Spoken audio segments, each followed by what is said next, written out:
रोहन ये घटना कभी नहीं भूल पाएगा जो उसके परिवार की जिंदगी तबाह करने ही वाला था। 1 साल पहले रोहन की जिंदगी अच्छे से चल रहे थे। उसके पिता को चित्र बनाने बहुत पसंद थे और उसे भी, लेकिन उसके भाई को तो वो बिल्कुल भी नहीं पाते थे। एक दिन उसके पिता ने एक आर्ट एग्जीबिशन रखा था। उसमें रोहन और उसका भाई आरव भी गए थे कि तभी आरव की नज़र एक तस्वीर पर चली गई। वो भागकर उस चित्र के पास चला गया और जिद करने लगा कि उसे वो पेंटिंग चाहिए। उस पेंटिंग में एक लड़का था जिसने अपने पीछे हाथों में कुछ छुपा रखा था। देखने से वो किसी की तरफ देख रहा था।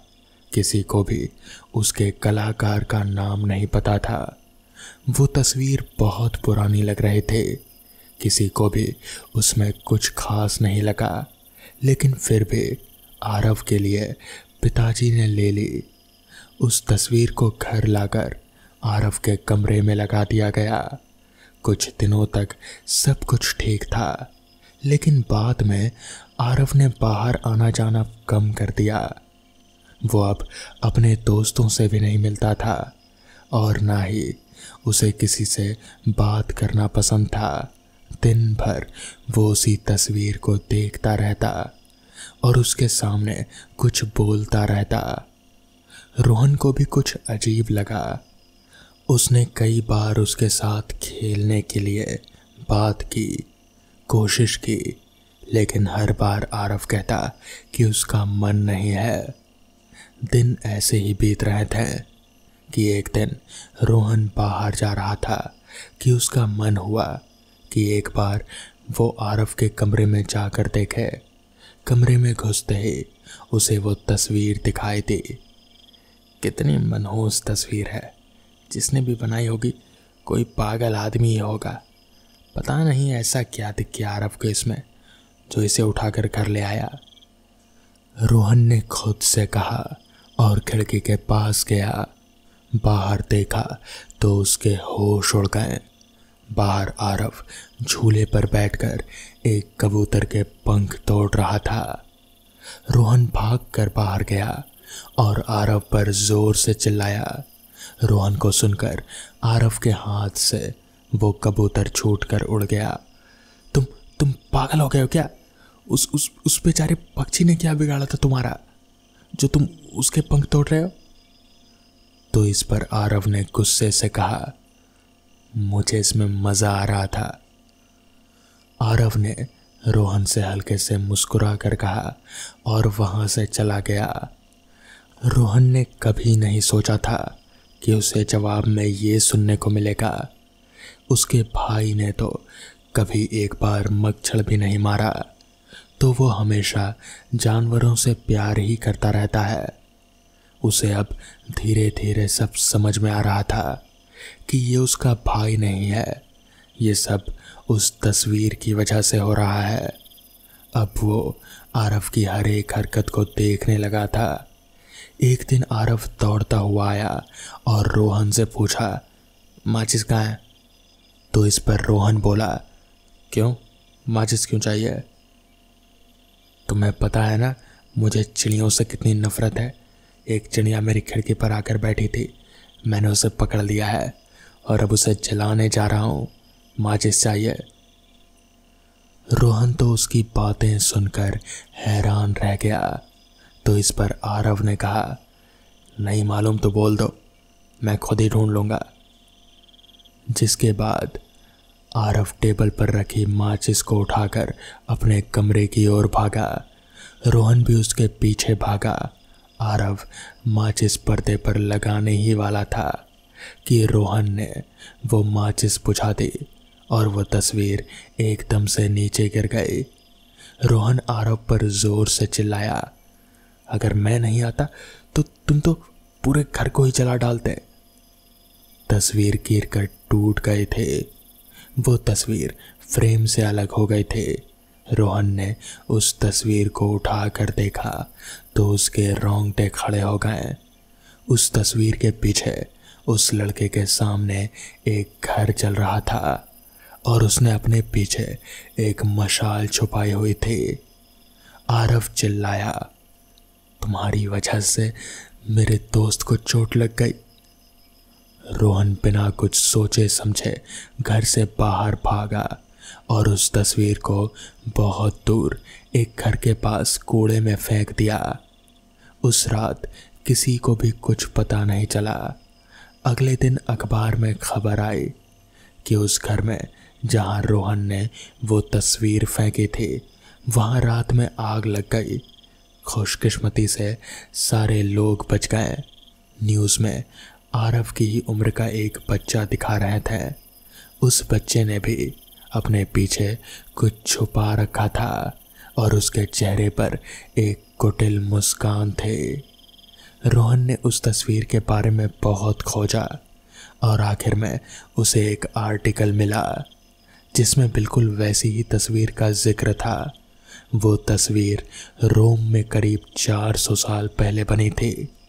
कहा जाता है कि वो तस्वीर जहाँ भी जाती है बर्बादी लाती है। उस तस्वीर को नष्ट करने का कोई उपाय नहीं।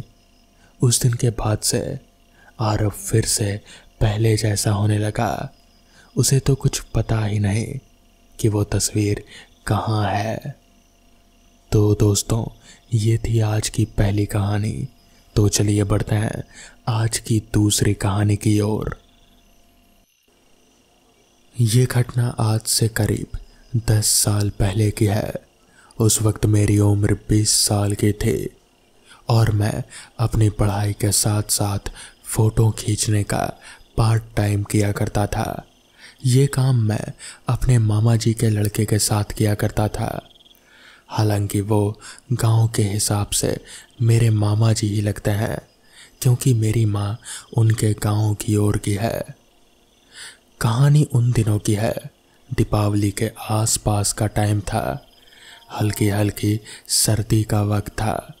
मैं और मेरे मामा जी का लड़का नेमी चंद दोनों किसी काम के लिए आंधी गांव के आगे किसी प्रोग्राम का फोटोग्राफ लेने गए थे। हम लोग वहाँ से करीब 11 बजे फ्री हुए और दोनों ही रात में वहाँ से निकल गए। करीब 12:30 बजे हम लोग दिल्ली रोड पर आ चुके थे। हम स्कूटर से आ रहे थे। मेरे पास दोनों कैमरों का सामान था और मैं पीछे बैठा था। धीरे धीरे हम लोग अपने घर की ओर जा रहे थे। सड़क बिल्कुल सुनसान थी। वहाँ ना कोई ट्रक था और ना ही कोई गाड़ी। उस समय रोड पर लाइट्स भी नहीं हुआ करती थी। रात इतनी गहरी थी कि स्कूटर की हेडलाइट किसी टॉर्च की तरह लग रहे थे। कुछ दूर आते ही अचानक तेज हवाएं चलने लगी। एक तरह से आंधी आने लगी। धूल की वजह से हमें स्कूटर रोकना पड़ा। अचानक आई इस आंधी से मन में शंका होने लगी और ये भी लगा कि इस मौसम में आंधी कैसे आ सकती है। गर्मी के मौसम में तो फिर भी ऐसा हो सकता है। खैर, हम लोग स्कूटर साइड में लगाकर खड़ा किया और आंधी रुकने का इंतज़ार करने लगे। उस वक्त करीब रात के 1 बज चुके होंगे जब हम लोग किसी के रोने की आवाज़ सुनकर चौंके। कोई महिला ज़ोर ज़ोर से रो रहे थे। मैंने भैया को बोला, इस समय कौन रो रहा है और ये आंधी रुकने का नाम क्यों नहीं ले रही? तो इस पर वो बोला, भाई पास ही में एक कब्रिस्तान है और हो ना हो ये कोई ऊपर की बला है। ये बोलते बोलते वो पसीना पसीना हो गया। सर्दियों की रात में भी वो पसीने से पूरी तरह से भीग गया। मैं उस समय इन सब बातों पर ज़्यादा ध्यान नहीं दिया करता था। तो मैं बोला, क्या भैया आप भी फालतू का डर रहे हो? ये तो कोई होगी कोई औरत, छोड़ो, स्कूटर स्टार्ट करो और चलो यहाँ से आगे बढ़ते हैं। तो इस पर उन्होंने कहा, भाई मेरी हालत नहीं है स्कूटर चलाने की, तू ही चला। तो इस पर मैंने कहा, अरे भाई आप तो बहुत ज़्यादा घबरा गए, आपकी सांसें भी तेज हो रही है, मैं चला लूँगा स्कूटर, आप यहीं बैठकर थोड़ा देर इंतज़ार करो। तो इस पर उन्होंने कहा, यहाँ रुकना ठीक नहीं होगा, क्योंकि मुझे पूरा यकीन है कि हो ना हो कुछ गलत होने वाला है। और इसके बाद वो भगवान का नाम लेने लगे। उनके बोलते ही उस महिला के रोने की आवाज़ और ज़ोर ज़ोर से सुनाई देने लगी। सुनसान रात में वो आवाज़ बहुत ही डरावनी मालूम पड़ रहे थे। थोड़ी ही देर बाद ज़ोर ज़ोर से किसी के हंसने की आवाज़ आने लगी, जिसे सुनकर एक बार को तो मैं भी डर गया और मुझे भी अब लगने लगा कि हो ना हो बात कुछ और ही है जो हमको डरा रहा है।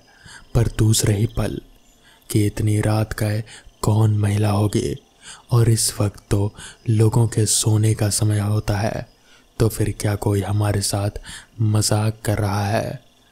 मैं ये सोच ही रहा था कि अचानक हमको ये एहसास होने लगा जैसे आंधी एकदम से रुक गई, हवाएं एकदम से चलनी बंद हो गई, ना कोई रोने की आवाज़ आ रहे थे और ना ही कोई हंसने की आवाज़। सब कुछ शांत हो गया और लगा कि अब हमको यहाँ से चलना चाहिए। अचानक बदलाव हुए इस वातावरण से हमें राहत तो मिली, पर जिस शांति के पीछे खौफनाक रात का सामना करने की हमें हिम्मत की थी, उसे याद करके आज भी रूह कांप जाती है। हम लोग जैसे ही स्कूटर के पास पहुंचकर स्कूटर स्टार्ट करने की कोशिश करने लगे, तो ये क्या स्कूटर के किक ही नहीं लग रहे थे।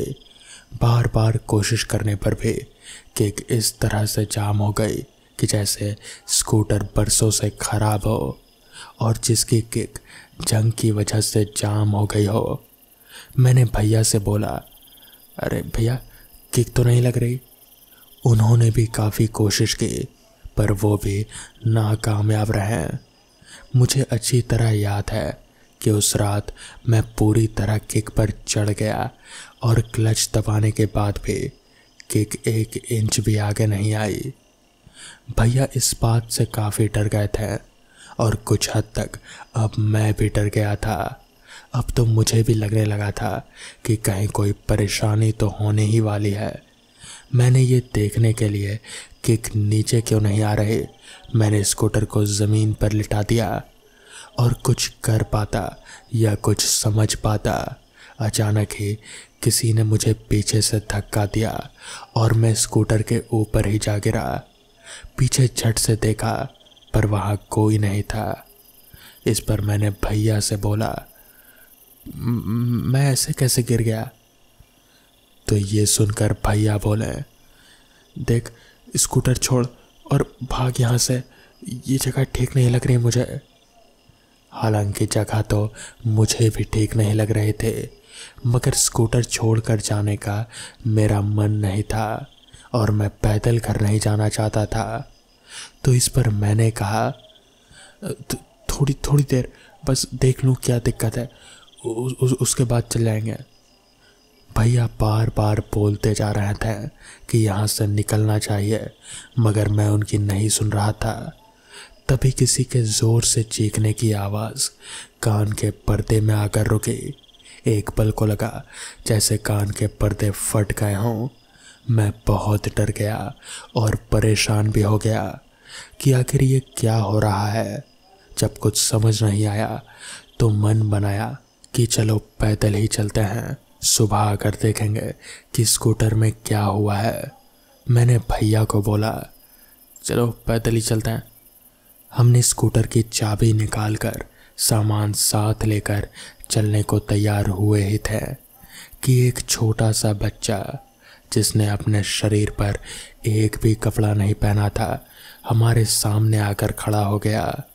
अचानक आए उस बालक से हमारे रोंगटे खड़े हो गए। एकदम काला रंग, आंखें लाल लाल, और वो हमें ऐसे देख रहा था जैसे अभी हमारी ओर बढ़कर हम दोनों को कच्चा चबा जाए। हिम्मत करके मैंने कहा, कौन हो? और इतनी रात का यहाँ क्या कर रहे हो? उसने कुछ नहीं बोला, बस अपनी उंगली उठाई और हमारे पीछे की तरफ इशारा किया। हमने पीछे देखा तो वहाँ कोई नहीं था, और जैसे ही आगे देखा तो वो बच्चा भी वहाँ नहीं था। हम दोनों बहुत डर गए और माथे में अब पसीने की लकीरें भी आनी शुरू हो गए थे। सोचा कि जितना जल्दी हो सके यहाँ से निकलना चाहिए। हम जल्द से जल्द अब घर पहुँचना चाहते थे। जैसे ही हमने कदम उठाए कि लगा हमारे सामान के बैग, वो जो बैग था जिसमें कैमरा था, वो बहुत ही भारी सा हो गया है। इतने ज़्यादा भारी हो जाने की वजह से कि मुझे उन बैगों को नीचे रखना पड़ा। अपने आप ही बैग इतने भारी कैसे हो गए ये समझ के बाहर था। भैया तो इतना डर गए कि उनके मुंह से आवाज़ तक नहीं निकल पा रहे थे। वो हनुमान चालीसा का पाठ करने लगे। शायद ये उनकी अच्छी किस्मत थी कि उनको हनुमान चालीसा का पाठ पूरा याद था, इसलिए उनके बैग का वज़न बिल्कुल ही नॉर्मल हो गया। पर जब मैंने अपना बैग उठाना चाहा तो वो इतना भारी हो चुका था कि मेरे से हिला भी नहीं। हनुमान चालीसा का पाठ करने से भैया को एक नई ऊर्जा सी मिल गई और उनका डर भी कम हो गया, जिसके बाद वो ज़ोर ज़ोर से हनुमान चालीसा का पाठ करने लगे। और फिर मेरे बैग का वज़न भी एकदम से घट गया और फिर मैंने बैग उठाकर मैंने और भैया ने, हम दोनों ने वहाँ से भागना शुरू कर दिया। तभी हमें रोड के एक किनारे पर एक औरत और वही बच्चा बैठे हुए दिखे। वो दोनों घूर कर हमें ही देखे जा रहे थे, मगर हम लोग तेज़ी से भगवान का नाम लेते लेते जैसे तैसे वहाँ से भागकर अपने घर पहुँचे।